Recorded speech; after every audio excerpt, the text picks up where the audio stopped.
Welcome, everyone. We've got a wonderful, fun, vibrant, entertaining, joyful, you name it, podcast with the one and only Micheal Motamedi. I was pronouncing your name off the podcast, and I think I got it right the first time around. So I hope you've done you justice the second time around, Micheal. It was perfect. It was right on. Thank you for having me. I really appreciate it. You're most welcome. So what are we talking about today? So we're going to go through the career and what Micheal's been doing, because he's been creating waves on social media. I've been looking at your content. It's incredible on Instagram. You've amassed something over what, 50 million views or something around your content, videos, etc. Is that right? Or is it more? I think now it's nearing 100 million. So we're getting up there. 100 million. Okay, so you're doing something right. Let's put it that way. So who is Micheal? I hear you cry virtually from all over the world listening to this podcast. Micheal's born and raised in Los Angeles. Sometimes people know it as Terangelis. And you've traveled extensively through Europe before setting up for a time in Sweden, then made your way to Toronto. You attended New York University, studied philosophy, the Iranian gene in you, and in preparation for a law degree. So you also have taken the entrepreneurial route from what I've read. So from all things culinary, where you were a contestant on MasterChef Canada, I think you reached, what, 6th place on that? Is that right? Yes. Okay, so Micheal's good with food, by the way, folks. So if you ever go hungry, he can knock out a dish or two, because that's no mean achievement to reach number 6 on MasterChef, being a MasterChef fan myself. So you've done all kinds of things, from food, spirits, travels, entrepreneurialism. I think you basically did some stuff around 2016 where you were chief marketing officer of Rabbit Hole Spirits, which was a bourbon distillery in Kentucky. Was that right?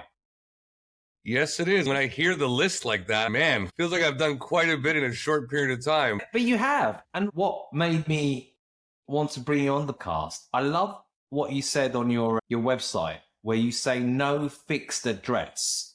Am I right? You're traveling the world, getting to know new cultures, whilst being a dad and a husband, and you're making all these memories, but you're also whacking out all these incredible content, discovering new kind of cuisines, cultures, and travels along the way. Yeah, it's been quite a trip. For about 2 years now, my wife and I decided to just leave our job, sell our home, and travel the world full time with our daughter. And it was an interesting kind of conversation that we had with ourselves. And one of the catalysts of that was obviously our daughter being born. She's now a little bit over 2. And at the time, my daughter was being born and my father was retiring, and seeing the juxtaposition of these two cycles of life, or where you are or where they are in life, was very interesting to see and witness, right? On one end, my father had worked very hard his entire life, like a true Iranian man, and he was retiring, and he was a little bit, I would say, upset, or maybe even a little sad that he was retiring. And on the other end, my daughter was being born, and I was remembering how hard my father was working to provide what he needed to provide for us. And at times I wasn't able to see him as much as I probably wanted to do. So as I was watching my father retire and being somewhat upset about it or sad about it, I was like, you know what? Maybe grinding 10, 20 hours a day is not really the answer to life, right? Maybe those zeros in your bank account might not necessarily be the answer to life. Maybe it's more about spending time with your child or your wife and seeing them grow. If at the end, inevitably, you're going to be mad when you have to stop working anyways. It's so true, because we're pre-programmed from school, education system, get a job, mortgage, home, do your lot for 35, 40 years, retire 65, and then we get to enjoy life. But the problem is, when you're young, you've got more time and more health, generally speaking, but less disposable income.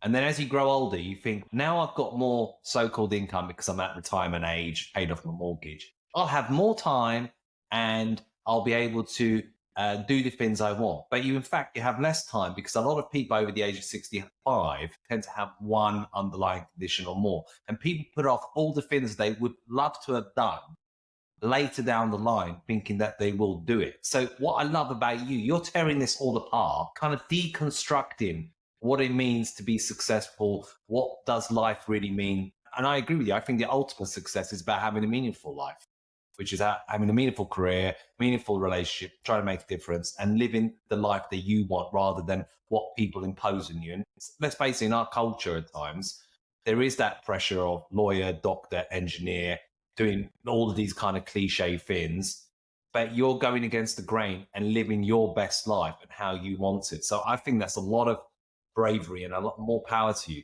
my friend, on that. How did your wife feel? A new kid, and now you're going to change it all up. Yeah, I think my wife's a huge supporter of mine as I am a supporter of hers. And at the end of the day, we both have the same philosophy when it comes to life, maybe even her more so than me. So she basically inspires me to live this life where maybe we don't need that G-Wagon. Maybe we don't need that Ferrari. Maybe we don't need that 5-bedroom house. Maybe we just need each other and our daughter. And that kind of was a big epiphany for me because I've always been an extremely spirited entrepreneur with massive goals from a very young age. It was always the PJ. It was always the private jet. When am I going to get to the private jet? When am I going to get to the private jet?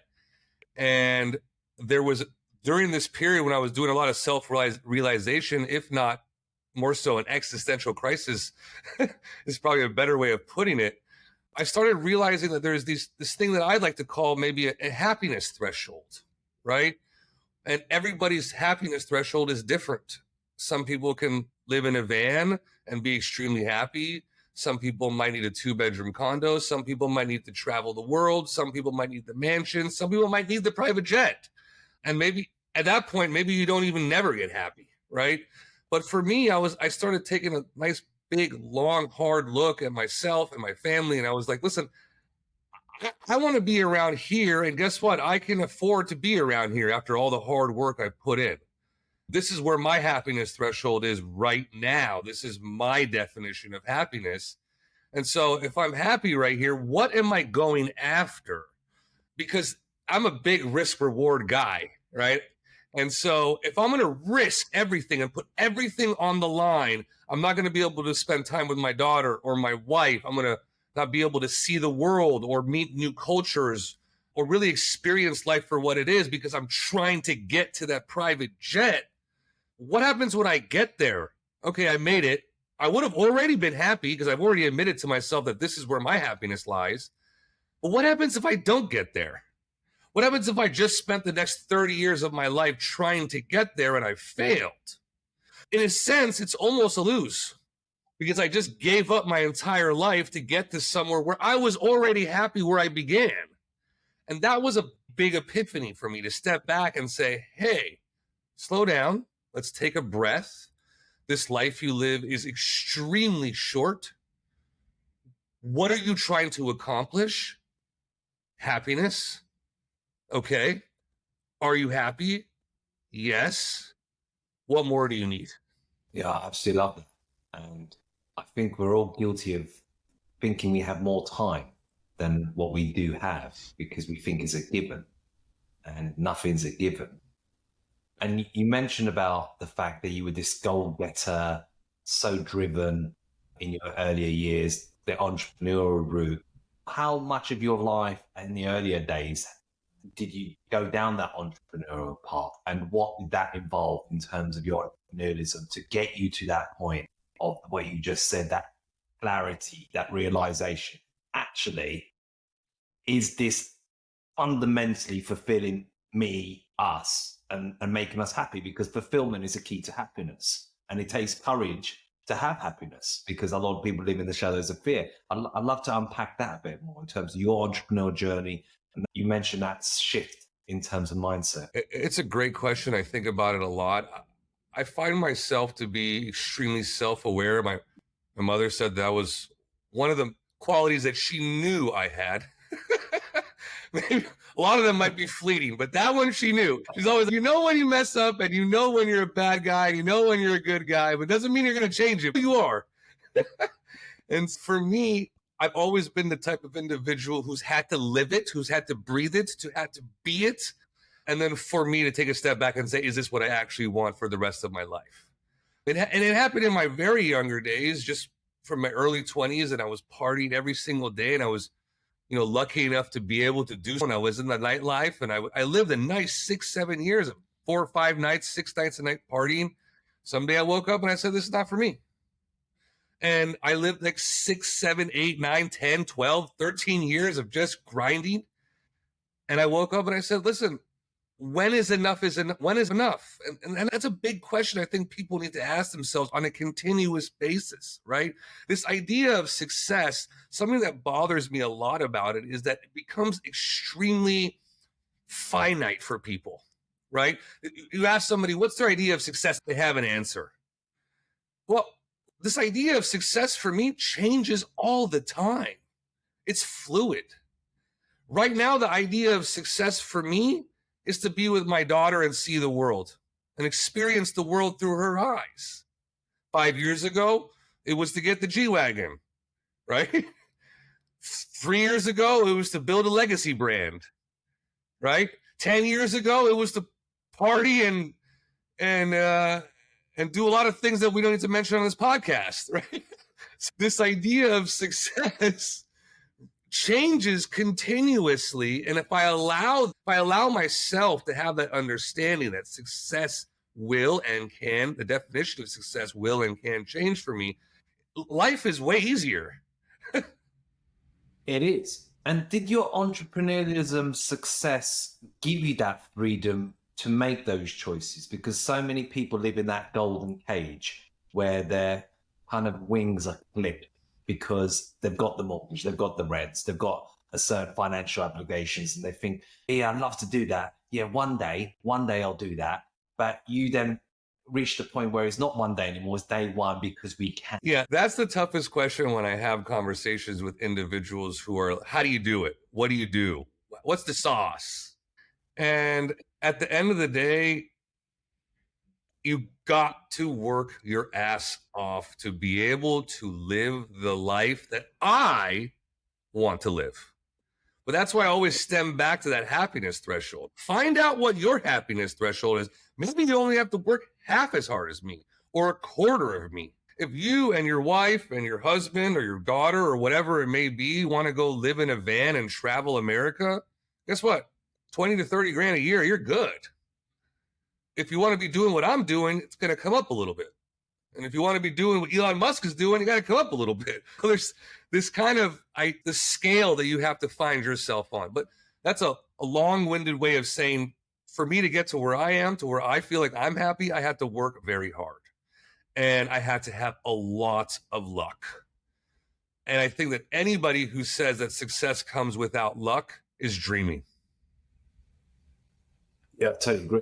It's good timing and you need luck. Is that saying when people often talk about generals, that there's that saying that says, give me not good generals, give me lucky generals. And we all need that. We all need that as luck. And without it, it's very difficult. But it's interesting that you did stuff. You were a CMO, you entered in terms of startups, scale-ups, you were a real estate investor, all those kind of things that's come about. We're living in an age now where, as Warren Buffett said, if you're relying on your salary, you're one step away from poverty. And you've got to have those multiple streams. It's the young wolf looking after the older wolf kind of cliche. The young Micheal, the young wolf Micheal has done enough to now look after the older wolf Micheal to live the life that you want, your best life in having those. You've gone to a lot of different countries. How many have you actually gone to now? In my life, I can't count. In the last 2 years since we started this journey, over 15, almost 20, I think, at this point in the last 2 years. And has that been across different continents? What's been the spread of those countries, would you say? As of right now, everything besides Africa. Oh, no, we went to Africa. We were in Morocco. Yeah, so basically every continent, because at the end of this trip in Dubai, we will be making our way to Southeast Asia and then moving all the way up into Japan. So we're trying to cover the world here. That's so cool. And how long do you tend to stay in a place, Michael? Is there a pattern to your traveling where you position yourself on a particular continent in one or two countries? What's the kind of strategy in how you travel? So every single country we visit, even city, I should say, not even country, we stay for 1 month at a time. And then we slowly make our way to a new country. The reason why we stay for a month at a time is not only because we have a daughter, which is difficult to just bounce around, but we're also working and living our life. It's not just about, hey, how many sites we can see. And then also, most importantly, I am doing this to be able to understand myself better. And I feel like the way that you understand yourself better is by understanding people better. And you're not going to change the world or your mindset by staying in a corner. You want to be able to meet as many people from different walks of life as you possibly can. At least I would like to. And the more and more people that we meet, the more and more I find out how similar we all are. And to me, that's a fantastic realization, that this idea of this narrow-mindedness that I think a lot of us are going through, the culture is going through on the Western side. We're this, you're that, we're red, you're blue, to me is a bunch of bullshit, to be very honest with you. We're all here doing the same thing. And unless you're that point, I'm not even talking about 1%, unless you're that 0.0000, I don't even know how many zeros you want to add to that, Johnny, with a 1 at the end, percent of the people who are making these decisions that dictate our lives, let's all be friends. Because I don't care if you got 20 million, 100 million, or 20 grand. We're all in the same boat. Start putting 50, 60, 70, 80 and a B in front of that, and maybe you'll start entering the conversation. Until then, we're all the same. And it doesn't matter what country you live in or what nationality you are or what upbringing you have. I truly believe that most people want to be good. There are obviously some bad seeds out there, and you want to move them along in your life. But at the end of the day, if I look at you and I look at the color of your skin or the check mark that you put on that ballot, that voting ballot, and I have an issue with you because of that, there's something definitely wrong with me. Because often in life, we are a product of our environment. We then have to make a choice whether we're going to repeat some of the mistakes or some of the stuff that we've been taught, or actually say, you know what, for my kids, for my life, it's going to be different. I'm going to do it different. I'm not going to go down that path. I didn't like it. I didn't appreciate it. And the problem is so many people, we live in our micro bubbles where when the herd moves, so 85% of people follow things as opposed to move and shake stuff. And because you're traveling, because of the way you've led your life and how open-minded you are, because the kind of life you've led, let's face it, being this go-setter, successful guy, being a CMO, an entrepreneur, real estate investor, and then you go into MasterChef, a cooking show, which I truly love, and then you're doing a whole traveling as well. It shows your open-mindedness and your love for life and embracing all things about life. It's going through that journey of discovery, isn't it? And I find that fascinating. I get emotional because it's not for myself, but for so many people that I see out there that are letting life just pass by in front of them. And it's scary. I mean, it is scary. And if people just take a moment and truly just take a moment, look in the mirror, have a strong conversation with yourself. You know, it's tough to look in the mirror nowadays. No one's looking in the mirror and having conversations for some reason. I don't know what that is. And if you're lucky, you'll make it to 70, 80. If you're unlucky, you're getting hit by a car when I leave this podcast later. So I either got 40 years or an hour, right? Both of which I don't like. And because of that, I have to live my life, man. Johnny, I have to live my life. And people are not doing this, and it's scaring me. I look around and it's scaring me. What are they doing? They're being a passenger as opposed to being a driver. Yeah. And that's the sad reality. and they go down the if lane of if only I did this, if only I did that. And the problem with if, it never comes. Whereas you're saying, screw it, if I'm going to go for it.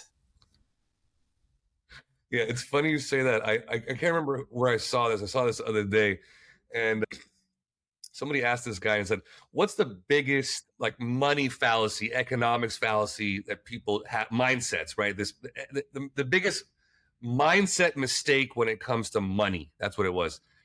And he said, "Everybody is scared of going broke and is not realizing that they're dying." It's like, what's going on here, right? Okay, you might go broke. I get it, right? And you don't want to throw the bath out, but you're dying. We're dying right now. Tomorrow I wake up one day older, one day closer to death. Put it on the line. Go live your life. And don't live it for anybody else. That's what terrifies me the most. I have these long conversations with people who they stick to their home and let's call it a diaspora for a lack of better words. I grew up in a diaspora in Iran, right? Very close family, my grandparents and my mom, and my dad, and every single day till this day, all of my dad's brothers and sisters go to his mother's house every day, have dinner, and go home. 4 of them every single day. Okay? That's the life. They like that. That makes them happy. That doesn't make me happy.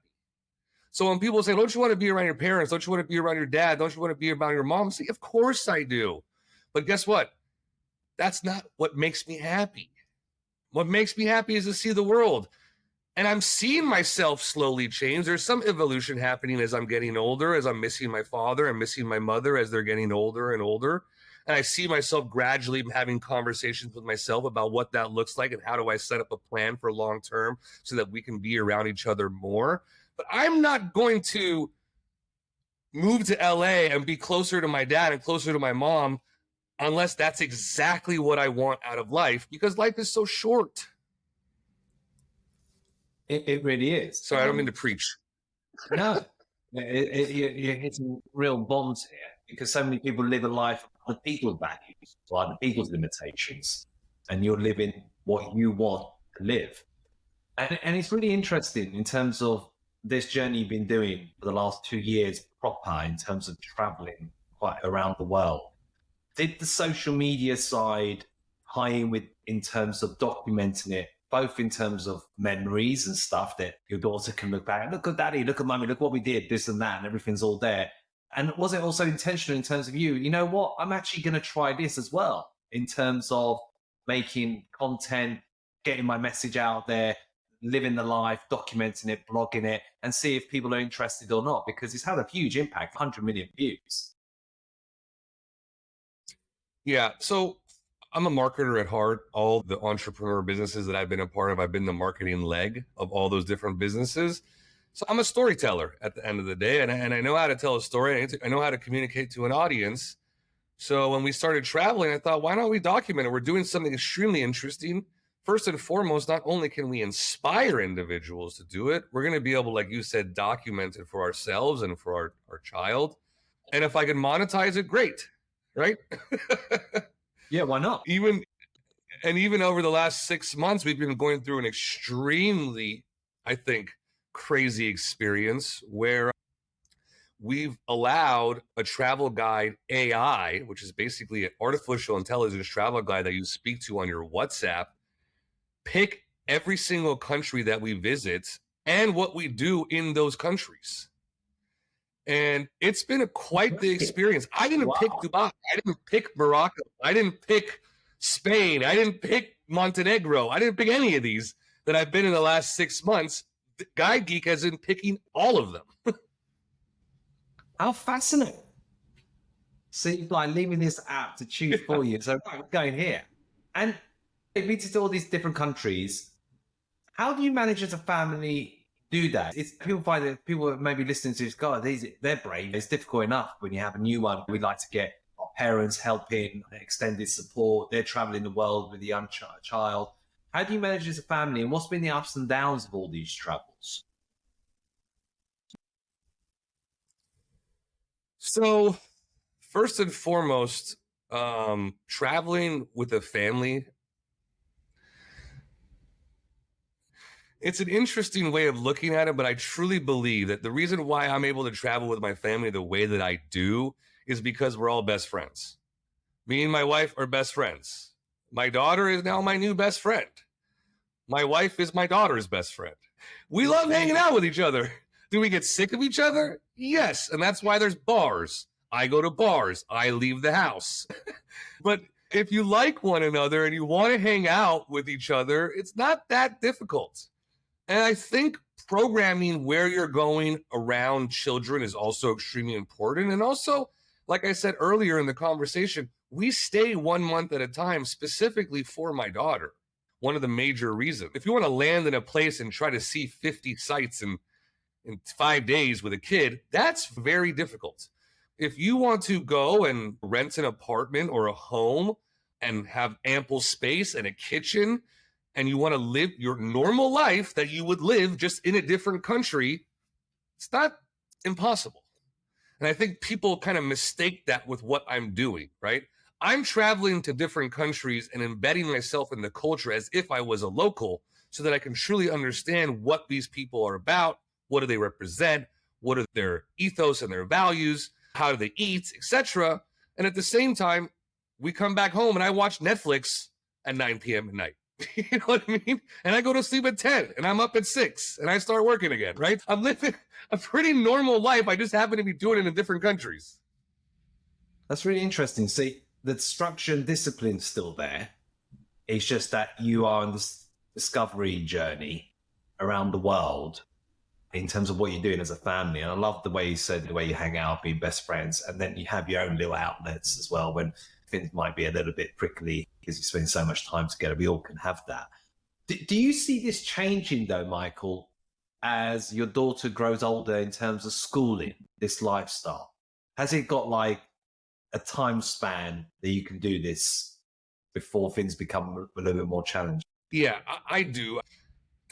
I don't want to get too political, but I do fear where schooling and specifically public schooling is going in America. I'm not too sure about how it is in Europe. I have to do a little bit more research on that, but I do truly believe that I have some lifelong friends. I remember my childhood because of the social aspect that I had and growing up and skateboarding and having a home and having my room and being able to decorate it. And I don't want to strip that from my daughter. I think stability is important.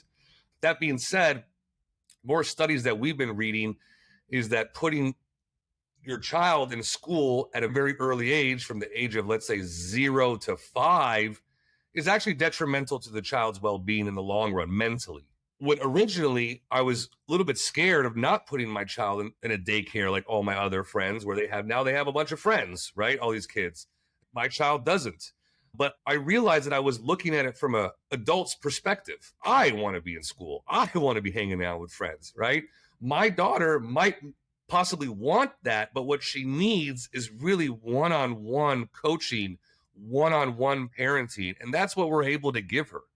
And from what we've seen in the studies, is that's going to be a long-lasting effect, positive effect on her in the long run. So to answer your question, I think we can go until 5 years old, and then from there, I have to pick a place to live and settle down and get a home, and so that she can have a school. Whether it might be, maybe I still have that bug, and it's 6 months here, 6 months there, but it'll definitely be a more of a stable life.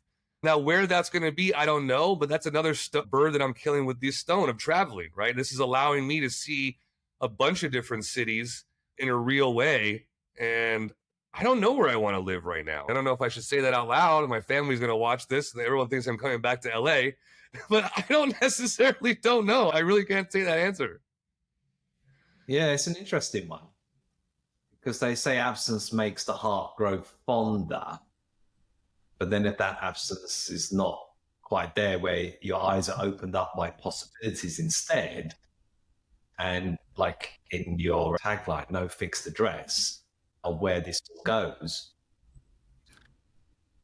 I'm going to ask you, out of these countries thus far, any particular favorites that stand out where you think not only do I like it here, we've had an awesome time as a family, but that could be a contender for me if we do settle down. It's like a vibe. I like what it has to offer. Yeah, there's definitely some countries that I can see myself living in. Not necessarily do I call my favorite place. I think all countries are extremely special in their own right. But yes, I do definitely see some countries more than others. I think Spain is definitely up there. I like the lifestyle. I'm a city guy. We were in Barcelona for a month just to be able to walk down, grab some tapas, and go grocery shopping and grab a bottle of wine on the way home, all for $20 is nice. And I'm also definitely extremely afraid of traffic. Growing up in LA, I started doing some calculations about how long different people I knew were living in a car their whole life, right? Doing some prediction calculations. They spent an hour on the way to work, spent an hour on the way back. Some of them were getting close to a year in a car throughout the span of their life. And that is not okay with me. So if wherever we end up going, it has to be somewhere I don't need a car. Maybe I'll have a car as a luxury, but I just want to come down, go to the grocery store, say what's up to my local bar, grab a bottle of wine, grab some flowers for my wife on the way home, and a toy for my kid. That's a good life. La Dolce Vita kind of dream that people have. I've traveled quite a bit in terms of Europe, etc. And I spent some time in LA twice, staying in Brentwood a month at a time. But in Europe, there is that kind of dreamlike feeling towards places where you go, say the Amalfi Coast, and you see this olive and spice shop, and you see the locals living their life and everything else, and the way they interact, and they're playing games, and the pace of life is so much slower, and they're actually interacting with one another. Whereas when you're in London, which I have to say is the capital of the world in terms of cosmopolitanism and everything that it has to offer, but it's a rat race, and it gets hard, and you're trying to live that life, and all of the major cities are all going through it. But the likes of Mallorca, the likes of Sardinia and stuff like that, where you've got the nature, you've got maybe less traffic, you live in life, you live in the moment rather than just this constant treadmill, like you're penguins on a treadmill where you're going from one thing to another. One day goes into 1 week becomes 1 year, and you think, where did it all go? So I love that kind of perspective. You've got that, well, you mentioned it earlier, that awareness, which is so important. So you're very conscious, you're having a conscious living in terms of how you're living your life and that of your family. When it comes to surprises, has there been surprises that you've encountered in your travels, or maybe even in your career to date, where it surprised you or taken you by surprise? Many specific incidents, I'd probably say, day in and day out, surprise me. From a traveling perspective, I think what surprised me the most is that every single country is just as beautiful as the next. This Anthony Bourdain type of mentality, right? They all have really great food. They all have great architecture. They all have beautiful oceans, if not beautiful lakes, if not beautiful rivers, right? There's no discrimination from how beautiful one country is to the next. What's made the most impact on me is the ones that I've made long relationships with, deep relationships with. And those countries end up being places that really stick in my heart and stay for a very long time. And if you take that kind of mentality and you put it into your everyday life, it's fascinating to think. And it takes me back to something that my father said growing up as a child. He always said, I've been broke, I've been rich. The only thing that's mattered in between all of that is the people that I've surrounded myself with and the relationships that I've had. If you have good relationships with good people, you're going to live a good life. So true. You can have good people around you.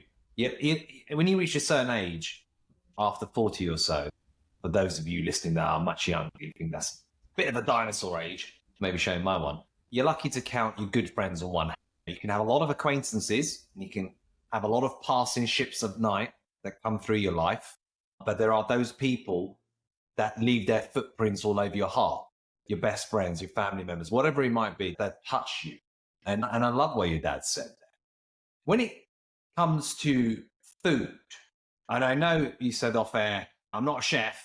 I've done many things because I talked to you about MasterChef Canada and your appearance on that second season and where you actually finished sixth. It shows your multi-talented kind of nature that you have. You're one of those types, one of those irritating types that some people might say. He's just bloody good at everything. He does marketing, he does entrepreneurialism, he's traveling, he does cooking, he's a great communicator. But no. And food is so intertwined with traveling, though. If you see a lot of it, because I'm a real foodie and I love to watch a lot of these kind of YouTube channels, you see these professional food eaters or traveling programs. It's so intertwined. Wherever they're traveling, people are looking at what they're eating. You've seen that Eva Longoria, I think her name is, doing her CNN travels along Mexico. And food is so center-based. I'm half Iranian, half British. You're from Iranian background, is so interfaced with family, with communicating with friends, world over, and especially with Iranians. Then how's that taking you in your travels wherever you've gone in the world? All the diversity of the food, the cuisines, and was that something you really loved in terms of why you actually went on MasterChef, or was it just one of those things, I'll do it because I can and I'll see how good I am at cooking, even though I don't really want to be a chef? Food has always been an intricate part of my life, a very important part of my life, I should say. As you said, growing up in an Iranian household in a diaspora, to be honest, where every single day you're just surrounded by Iranian people, going to Iranian parties. Food is our language. We speak through food. We speak while we're eating food. We speak while we're making food. It's just food always coming in and out of this house. And so from a very young age, food was very important to me. I don't remember what the love languages are, but food is definitely my love language, even if it's not on the list. I'm just telling you right now. And so it's been a very important part of my life. And when I left LA at the age of 17 and I was going to university and I'm basically by myself without basically living by yourself, going to university, as we all know, is having a champagne budget with hardly any money in the bank. So I had to learn how to cook, and I learned how to cook the food that I liked and what I was used to in LA growing up in Calabasas. And so I ended up teaching myself, just YouTube and figuring it out. And that's how I ended up on MasterChef, because I felt like I knew I can do it. I know I'm not classically trained, but I felt like I knew I can get far, and I did. But yeah, it's interesting. I think that most cultures that are really ingrained in family, like Iranians, South Americans specifically, my wife is Colombian, their family's always together, right? Food is a very important factor to all this. And I hope I get to pass that down to my kid, right? Even when we're cooking, I'm the cook in the house, so my wife doesn't cook anything, zero. And if she does, she burns it. Hopefully she doesn't hear that, but it's the truth. When I'm cooking in the kitchen, I ask her, "Okay, come over to the kitchen, hang out in the kitchen with Penelope. Let me show her how I'm making this food." And she comes and we chat and we talk about the day, and it's all revolving around food. You want to try this pasta? You want to try this sauce? And I think food is a very beautiful thing, and it's a language that we all can understand. I've been to countries all around the world. I've had iguana in the south of Nicaragua. I've had tortillas made in the northmost part of Guatemala. I've had Arabic food in the deserts of Dubai. And I've had, most of the time I'm having these types of food with people who do not speak a lick of English. But we're laughing and we're loving and we're sharing and we're connecting. And that's because of the food. I was sitting there without anything in front of us but a glass of water. It'd be a pretty awkward. It's so true in what you say. And when you were on MasterChef, did you do Persian cuisine, Iranian cuisine, or what were you doing different types of cuisines when you were cooking? I actually, self-admittedly, for all of the Iranian viewers out there, am very bad at cooking Persian food. My grandma is, yeah, I'm extremely bad at cooking Persian food, and I'm not sure if it's because I'm intimidated by it, maybe because I grew up with powerful matriarchs that cooked the best food that there ever was. And it just seems extremely complicated to me. And I don't want to even get near it and ruin the palate that I remember and I have whenever I'm about to go eat some khoresh shademe or khoresh sabzi or whatever it may be. I don't want to screw that up for me, but no, it's mostly all international cuisine, American, Italian, Spanish, a lot of South American food. What's your go-to comfort food on your travels? Yeah, let's do that. Let's have that.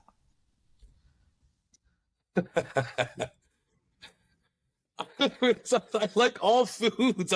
Every kind of food comforts me. You can tell me, let's go get a burrito right now. I'll go get a burrito. We were having dinner at this beautiful restaurant called Moonrise, which is a rooftop Michelin restaurant in Dubai over here.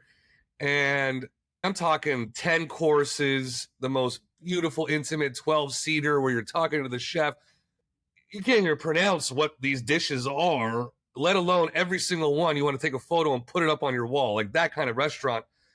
I was loving every single bit of it. You know what? Guess what? Afterwards, I was a little hungry.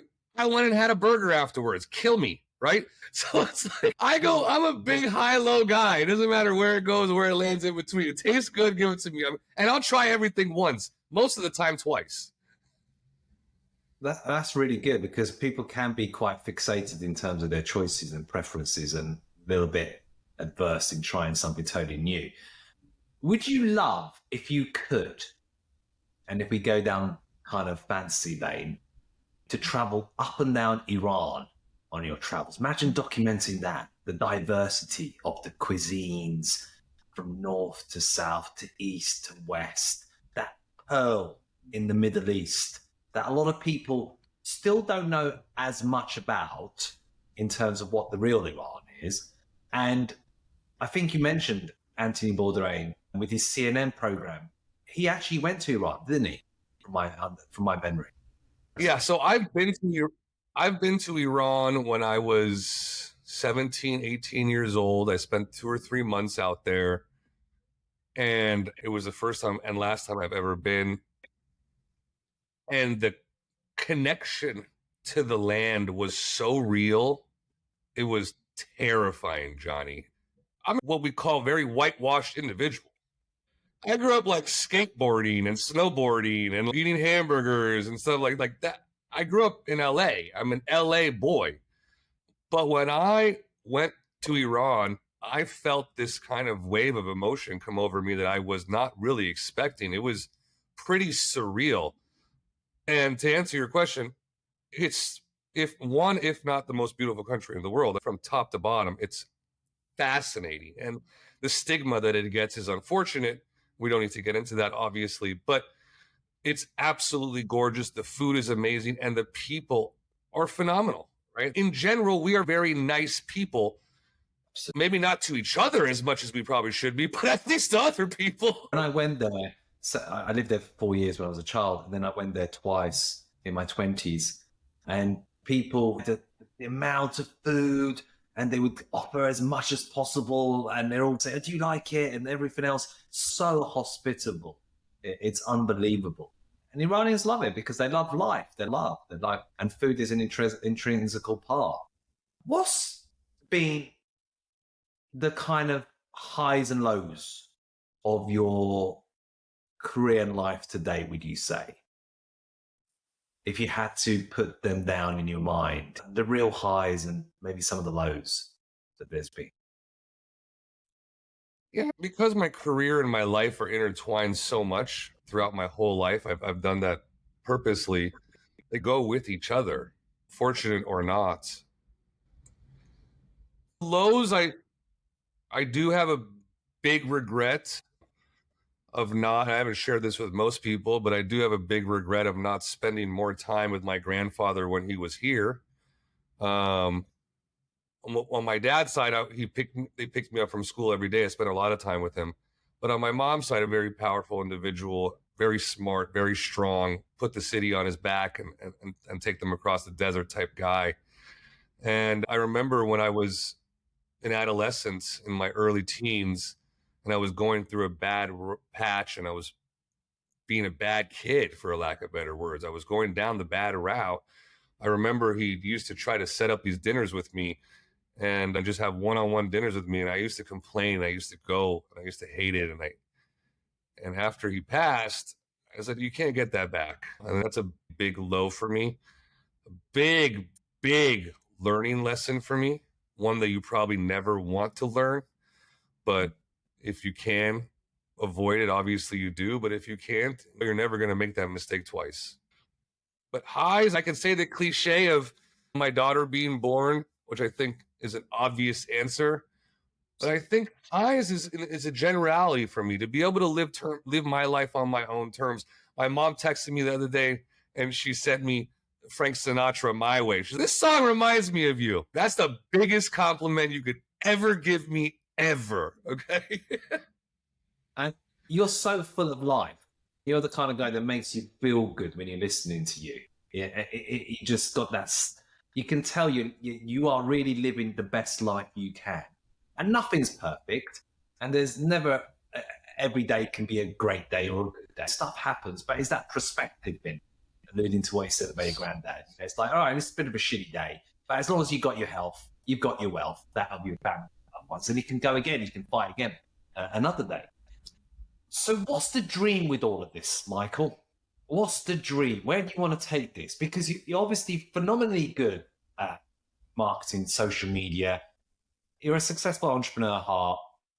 What's the dream with what you're doing? It's a loaded question. I have a lot of dreams.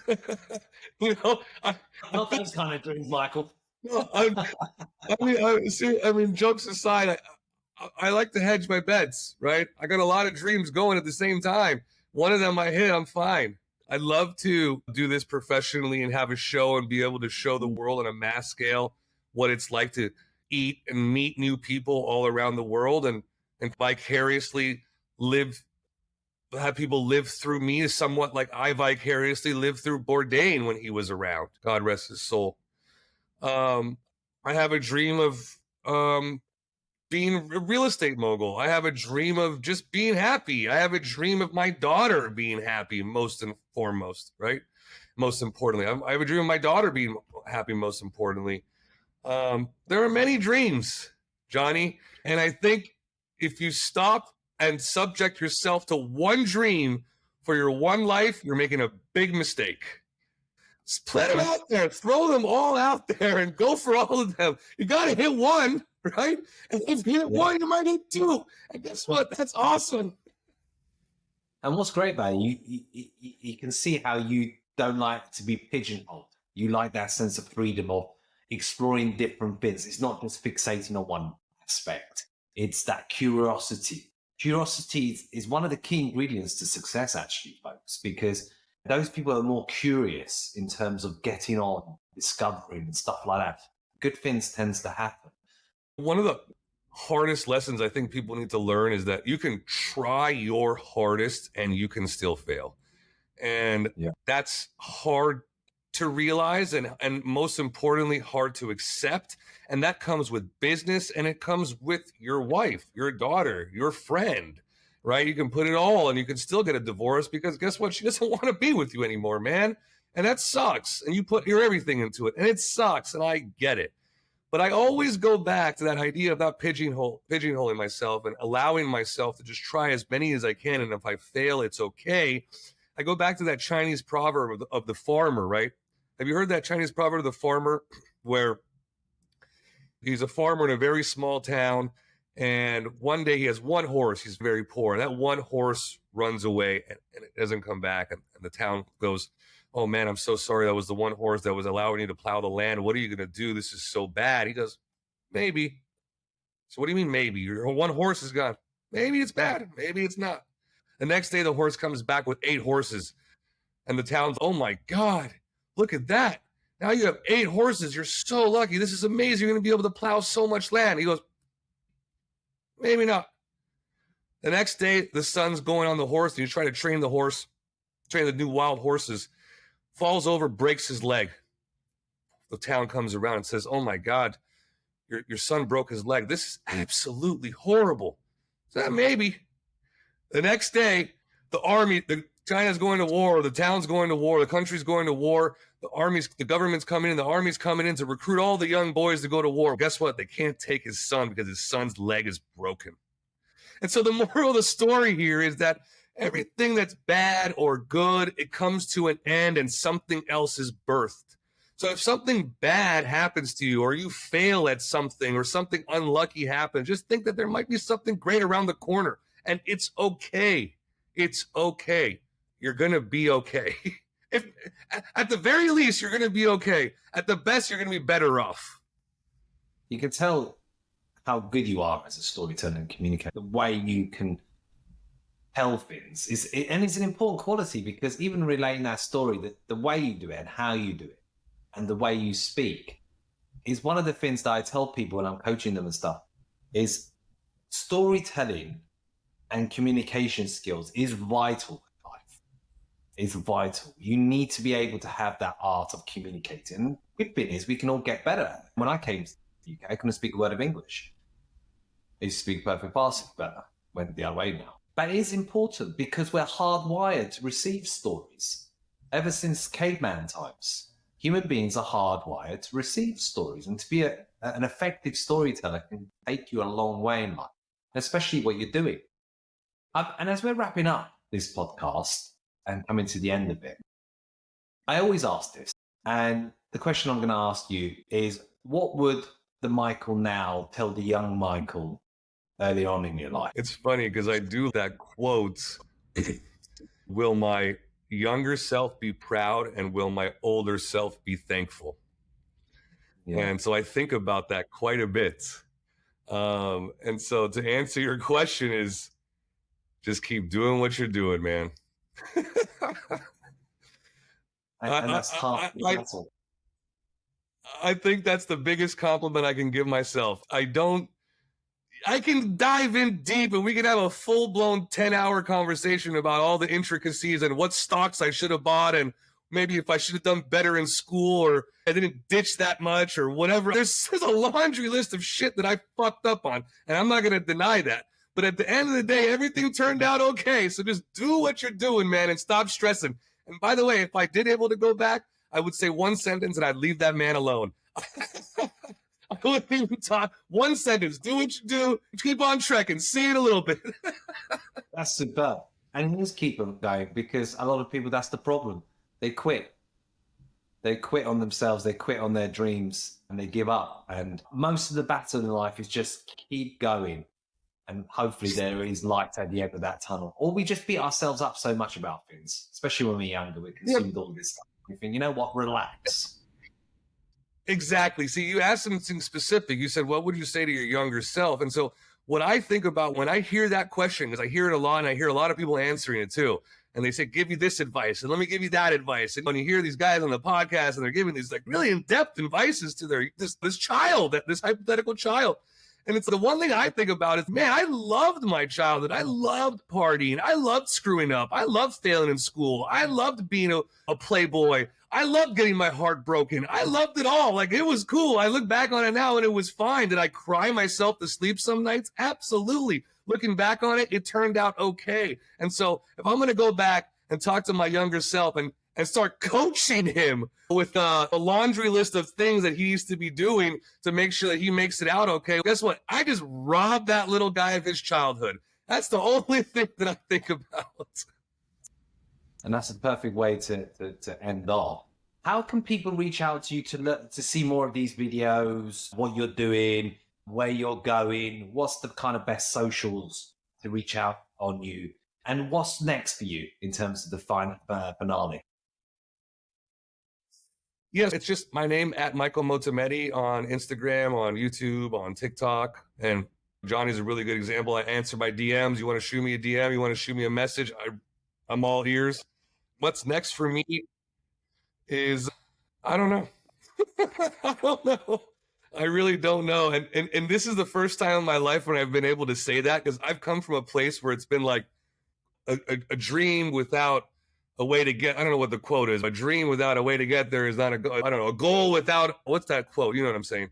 So I've always had an idea of, this is what I want to get out of life. This is what I'm going to be doing for this period. I'm going to hit these milestones. I'm going to hit these goals. I have my vision board. I got everything going. It's like, all right, this is good.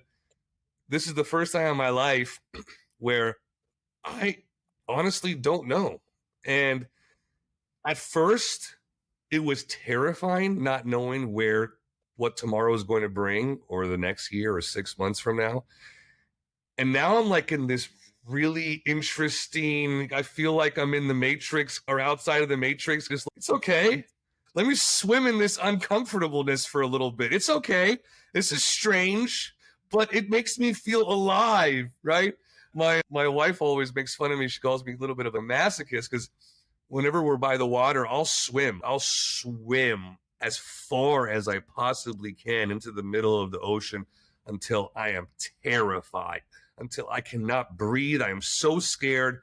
I don't see anything but a little speck of land. I don't know what's below me or what's above me. And then I rush back. But for that moment, I feel more alive than I've ever felt in my life. And I feel like I'm in this deep ocean, and I don't know what's happening. I just haven't swam back to shore yet, and I don't know when I will. And that's absolutely beautiful, because life is about being alive rather than just going through the motions. What kind of life is that, really? I appreciate it. Complacency, the standing on earth. Yeah. Thank you ever so much for your time. It's been absolutely fascinating. I've really enjoyed it. And do check out Michael's videos, his socials. It's beautiful. It's really well done. It's really interesting. And until next time, I'm sure we'll get you on the podcast again to see where you're at next in the world. Thank you for having me, Johnny. I appreciate it.